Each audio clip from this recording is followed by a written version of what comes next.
Hello, welcome. It's lovely to see you all.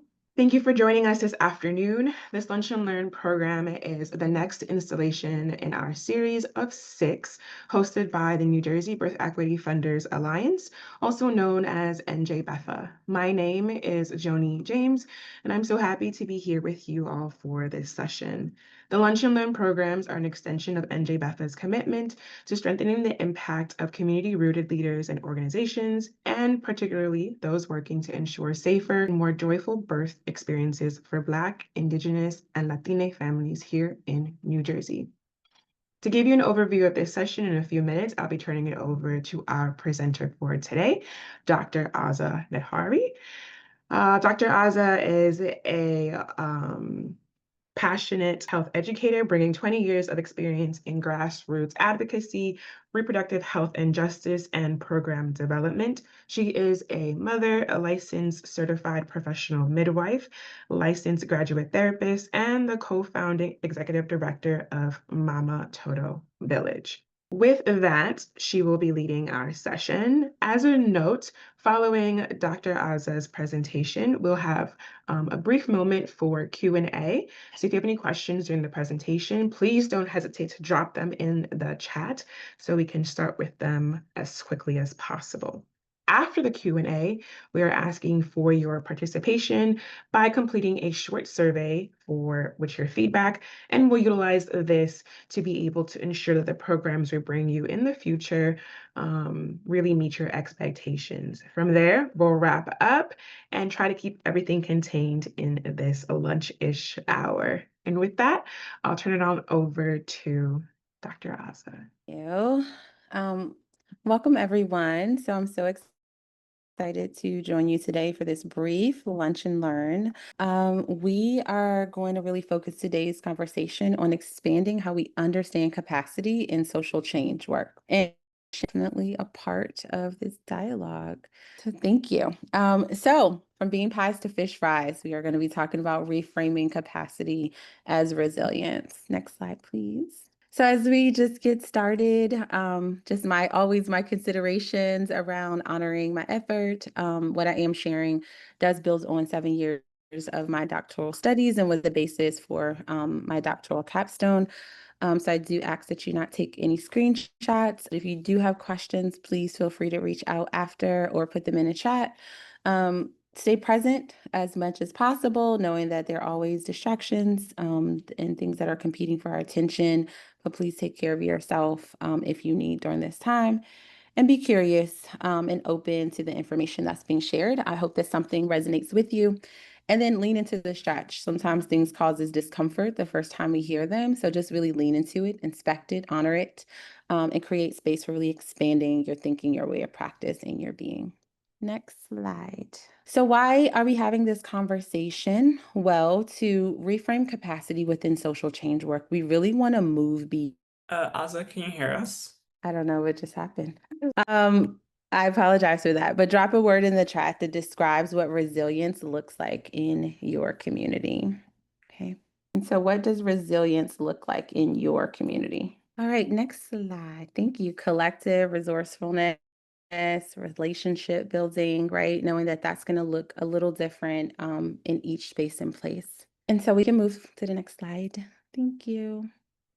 So let's talk a little bit about the story of the bean pie and like what that means in our communities. And so the bean pie is really a powerful example of self-determination, microeconomies, right, within community. And so the Nation of Islam sold bean pies to circulate money within Black communities as an act of radical economic self-sufficiency. And across the diaspora, this pattern shows up in all these different ways as fish fries, as rent parties, as savings clubs, right? Fruit sales, church drives, all the ways, right, that Black and Brown communities have built collective safety nets. And these truly are the roots of our resilient economies. These systems are mutual reliance built in response to systemic exclusion. And when funders denied access, the communities innovated access, right? People built on and became resourceful to think, how can we get our needs met? And this truly is social and cultural capital in action. The ability to mobilize trust, people, to share resources, to come together for a shared purpose, and the absence of institutional power is exactly what this means and what this looks like, right? We are really trying to model and think about how the bean pie, in all the ways that we adapt, in all the ways that we generate compensatory action as a means for self-sufficiency. And so, what traditions of mutual aid do you remember as you were growing up? Or what are ways that mutual aid is showing up in present day as a response to maybe lack of access, to not having the resources that a community may need? What are those things that you have seen? So just drop that in the chat. Next slide, please. So we do want to think about this term capacity, right? As you see this quote, reframing capacity isn't just language, it's liberation. And capacity is critical. We know that, right? Capacity shows up in our individual capacity, in our org capacity, but it can be deficit-based. Traditional capacity building assumes deficiency, right? You need more money, you need more infrastructure, you need more space, you need more expertise, you need more degrees. But what if the real story really wasn't about missing capacity, that it was more about missing access? One of the things that was revealed in my capstone was that what's often missing isn't ability. The access is actually the root of the problem. Access to power, access to networks, access to capital, access to trust. And so the traditional call often is to build more capacity. But what if we shifted to cultivating resilience? What if we come from the perspective that we already have capacity, right? That we already have wisdom, but what we need is room to practice it without gatekeeping. Yet, what we see also is that social change organizations, right? That's organizations that are on the front line doing liberatory work, that is doing justice work. They find a way to thrive because they cultivate that social and cultural capital, which is really the relational wealth of community trust, of cultural fluency, of shared purpose. And this social capital is the capacity. It's the invisible infrastructure of our movements, and it sustains organizations even in the midst of scarcity, right? Scarcity that is even perceived or real. Another thing that I found in my capstone was that leaders leverage that cultural alignment, that empathy, that deep community presence and connection as their greatest asset, not a liability. And so in highly volatile times like the ones we are in today, organizations must develop, right? They must bring forward that resilient capacity, right? The things that enables us to cope efficiently with unexpected events, that allows us to bounce forward from crisis, whether inside or outside, and set us up for future success. When we choose to reframe capacity through this lens, we see that the deficit isn't within the organization, it's within the systems that hoard access, the systems that say you need more requirements, more paperwork, in order to get funded, in order to get what you need in order to thrive. And so where does your organization's social capital live? Is it in your community? Is it in your team? Is it in your partnerships? Is it all of the above? And really thinking and pondering on that and naming that. Next slide, please. And so one thing we know is that the numbers do not lie, right? They are what they are as it pertains to where the funding is going.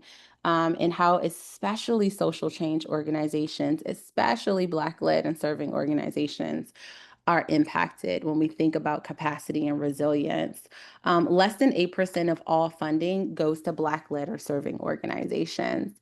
And even when organizations have identical missions, right, they're doing similar work, Black and brown orgs, you see this number, 45% less revenue, 91% fewer unrestricted assets. Those unrestricted assets are the things that we have that I like to call our play money. That's the money that we can use for overhead. That's the money that we can use for innovation. That's the money that we can use to test out new ideas and new initiatives that is not already earmarked or accounted for, right? In comparison to white-led peers. The other thing that we know to be true is that after 2020, right, there was a lot of resources pledged to racial equity, but most of that money never reached frontline organizations. And what we are seeing today in 2025 is a complete shift, right? A shift away from racial justice and racial equity funding, a shift away from investing in social change organizations who are mobilizing on the ground. When we are in a moment where our social programs, our social organizations, and safety nets are impacted, right, by political changes and are needing to be resourced at a higher degree than before. Next slide. And so we really want to build what cannot be defunded, right? And as we talked about these resilient economies, right, the systems that our people build when the doors are closed. Today, right, the resilient economy shows up in cooperative business. We have community investment funds, there's social enterprises. We're seeing even hybrid structures in nonprofits where people are doing more of a for-profit nonprofit model. And then we've seen this particularly take a surge in COVID. It was not new especially in communities of color, but mutual aid networks. And those networks have continued even into present day. And so these models circulate resources within community. They resource and really provide dependency away from sometimes volatile philanthropic funding. And that's really the landscape that we're seeing today, that retraction of funding that's happening. And when we do this, right, when we take this shift, when we look at operating in this model of a resilient economy, we stop asking what makes us fundable and we start asking how do we make systems more accountable, right? We move away from grant cycles to life cycles.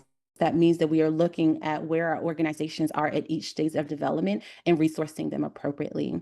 And again, we're looking for sustainability and longevity as long as our missions are needed. As one of the leaders said, we fund ourselves through trust is not charity, it's solidarity, right? And so as we're looking at this map of resilient economies, we look at the components that I talked about earlier: social capital, that trust, those networks, those shared identity, which gives us fuel, the access, that partnership, that funding, right? The influence, the visibility, your brand, that causes, that helps with the strength.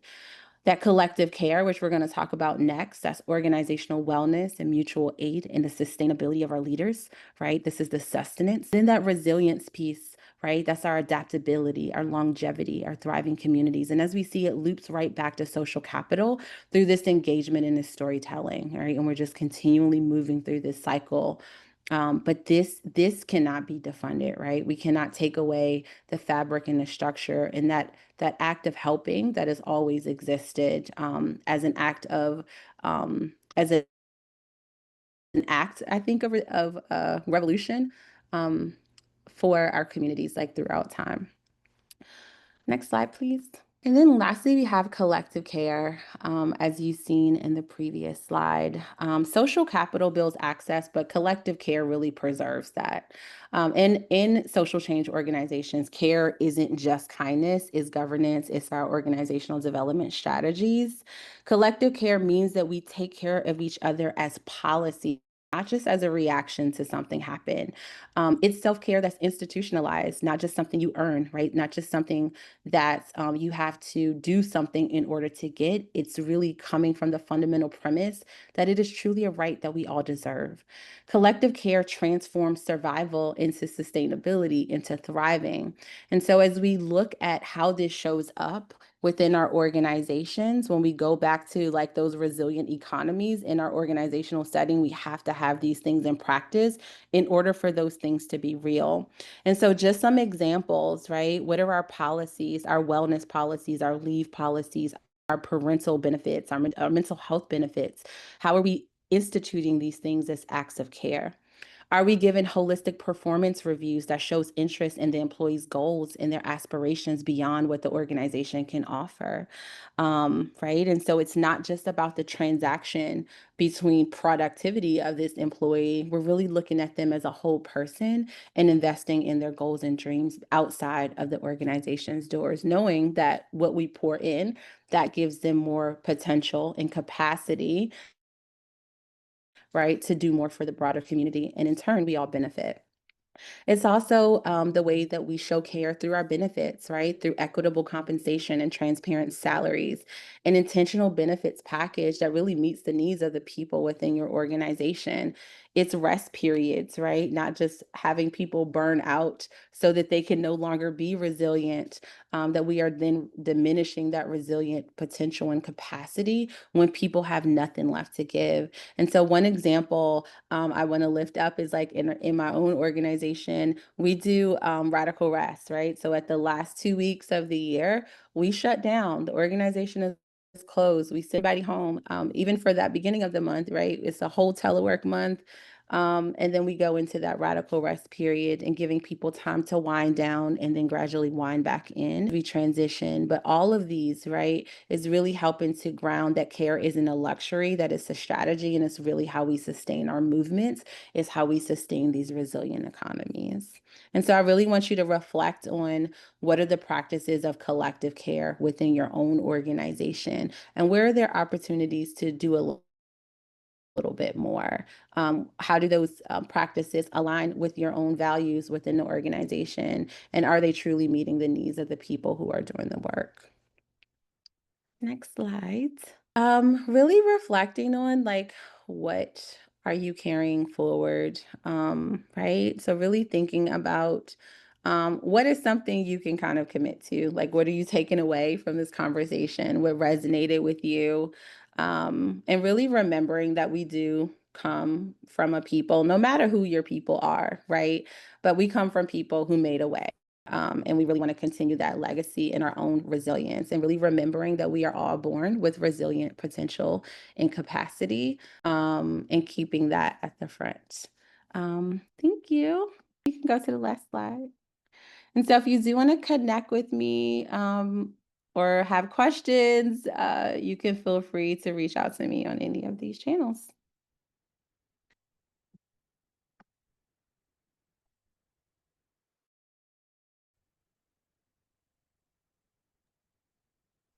Thank you so much, Aza. And we'll share Aza's contact information after the call. But yeah, now if anyone has any questions, any thoughts that they want to share, would love to just open it up to the group. Thank you for that. Bean pies to fish fries. I like the title. You spoke about radical rest. I understand that, but then you mentioned something about going slowly coming back in. Can you speak to what that process is like after the rest period? Yeah, so we've been doing we call it a workcation. So to really kind of allow people to not just start. So the whole month of January, like we don't have any like active programming. And so like while we are continuing to see our clients in kind of that maintenance phase of existing services that were already offered, we're not having classes, we're not doing groups. Is really that period in time for people to have for planning to ease into the new year. And then we kick things off officially into February. We usually do training that first couple weeks, first 1 or 2 weeks back, to really give time to reorient people to like if there's new policies, if there's new things that are changing, to use that time for team connection, for people to get back in alignment with each other. And so really encouraging people to not just jump in and like pick back up where you left off 3 weeks ago, but really using that time as intentional time to set yourself up for success for the next year. That's powerful. Thank you. You're welcome. I had a question. In your, like, I wrote this down of your quote, you said care isn't a luxury, it's a strategy. And you gave the example of the 2 weeks at the end of the year that, and then also like transitioning back in January. I was just wondering if you could share other examples of kind of like operationalizing that idea of rest as a strategy for an organization. Yeah, so I think I will start everything from like the benefits package side, because I think it's not just about, like, yes, PTO and having time to take off, like that is everybody needs that, right? Sick leave, all of the above.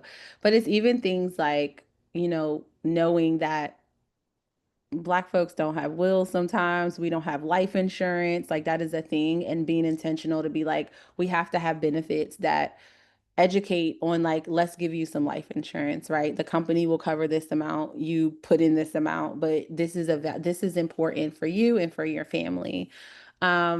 DC is, it is a unique place, but we do have paid family leave here. So our parental leave benefits, we do give 100% pay for 12 weeks.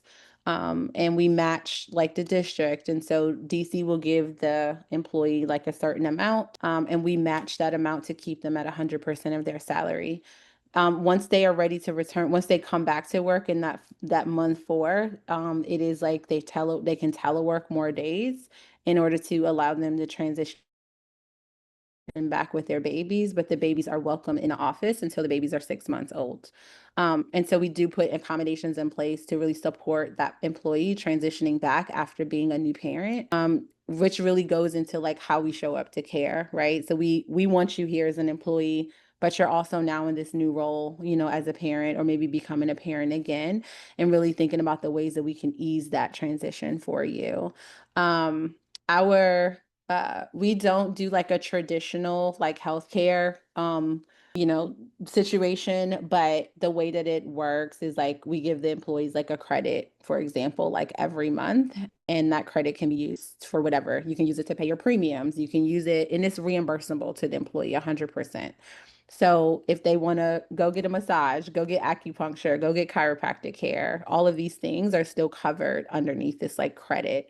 And so just really thinking about like how, like, while we can't give everybody a wellness stipend, that credit does allow for that expansiveness because of mental health, everything, like everything's covered underneath that. So just those like intentional things where you're really looking at like what benefits are going to match the people who are in my organization, and having benefits that make sense. If the benefits don't make sense, it's like not just doing things because we think that that is what's supposed to be done or other people are doing it. It may not work for your organization. So really exploring and asking your employees, how are these benefits working?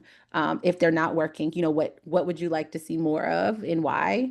And then being able to make those decisions as an organization about how you can adopt or adjust the benefits to meet the needs of your employees, obviously within reason, right?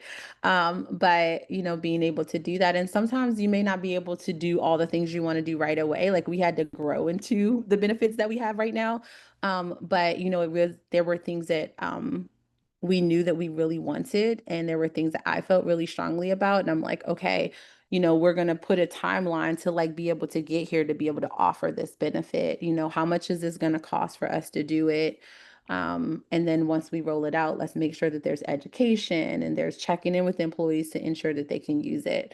One of the things we did last year in our benefit survey was finding out, how many people had health and dental insurance. Because we were like, everybody needs health and dental insurance. Like that's important as a perinatal health organization. And so finding out that some people didn't have insurance because they didn't know how to navigate the marketplace. So we used that as an opportunity to be like, let's do education. Let's help you. Let's sit down with you and make sure everybody gets registered and everybody signed up, and that there's no barriers to getting what you need. And so I do think that those types of practices, like observing and reflexive supervision, if an employee is saying that they're overwhelmed or they're not okay, being able to offer them an opportunity for leave. Sometimes people shouldn't, but feel like they need permission to be told that they can take leave, but being able to just say, hey, like you need to take some time off, and like it's okay, right? We can handle this. Your clients will be okay. This will be okay. We'll figure it out together, but you as an individual is what's most important.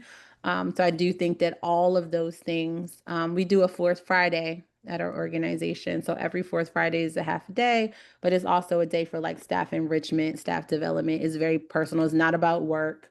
But just all of those things that you do, in your own culture that demonstrate that you truly care about the people and not just the product that they're producing for you. Thank you. You're welcome.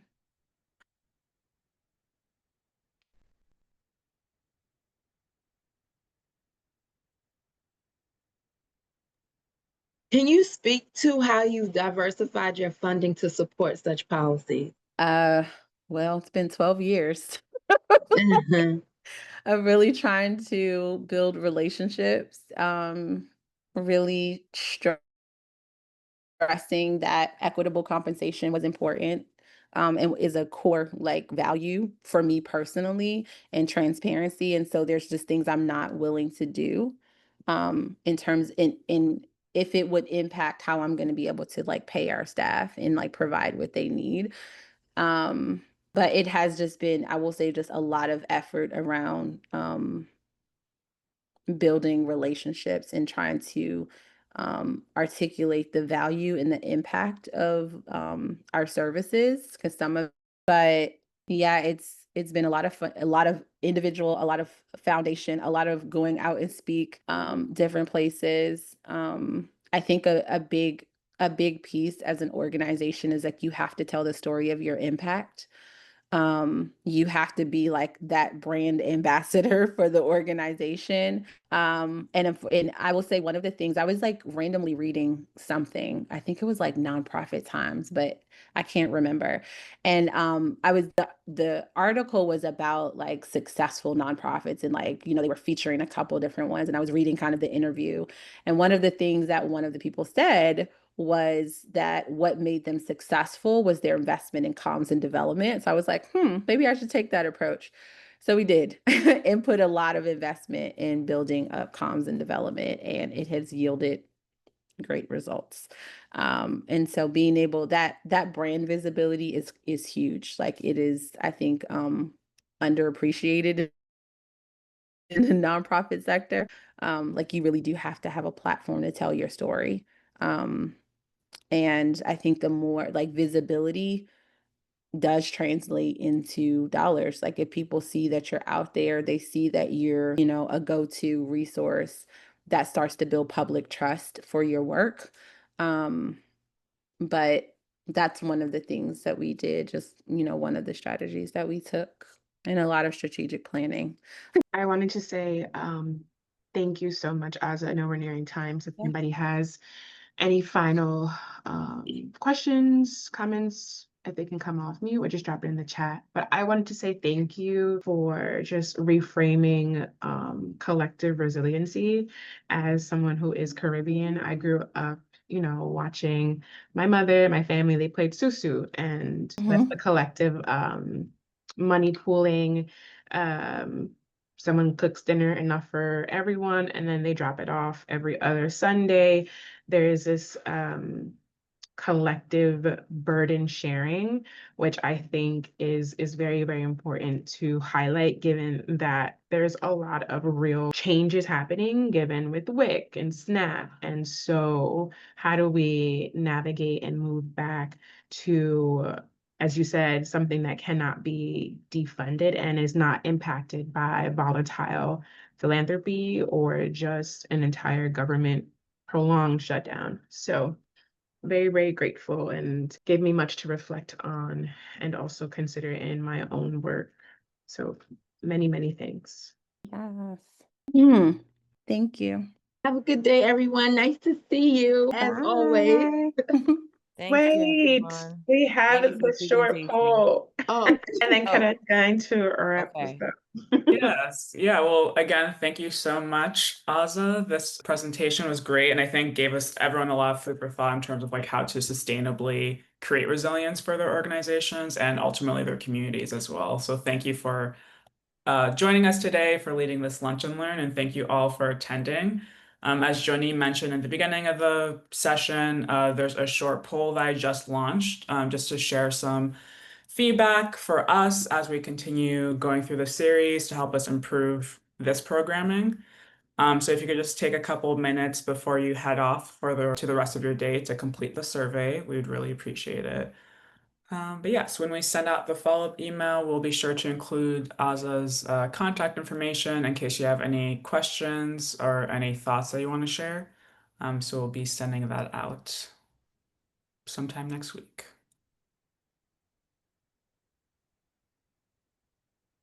Thank you.